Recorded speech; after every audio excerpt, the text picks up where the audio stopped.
If we did not know it before, we do now. The second-ranked Cardinals do not like to lose at home. As far as bounce-back opportunities go, this was not the ideal situation for the Indiana Hoosiers. Fresh off a loss to Illinois Wednesday, IU back to it today against the hottest team in the country. After yesterday's loss to Michigan, the Indiana Hoosiers are still searching for their first Big Ten win of the year.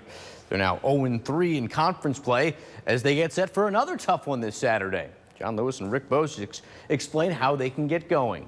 Since that defeat, Cards have been locked in. First, the come-from-behind win over Florida State Wednesday. Then today, another solid effort against Virginia Tech. It really wasn't a surprise this year's Heisman went to Oklahoma's Baker Mayfield. That was expected.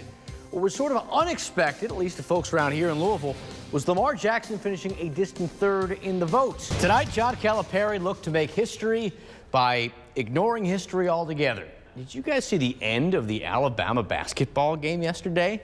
The Crimson Tide were forced to play out the remainder of their game with Minnesota with only 3 players, and somehow they almost won. John Calipari wouldn't call it a must-win situation, but there was no denying the importance of Kentucky's game at 7th-ranked West Virginia tonight. Western Kentucky, meanwhile, hope to put a stop to a 2-game losing streak. The Hilltoppers battling the same Indiana State team that beat IU in the season opener. Wondering how the Indiana Hoosiers made it all the way to the finals of the College Cup? Look no further than Louisville native Trey Muse. Feel-good story of the week comes from former Louisville Cardinal Donovan Mitchell.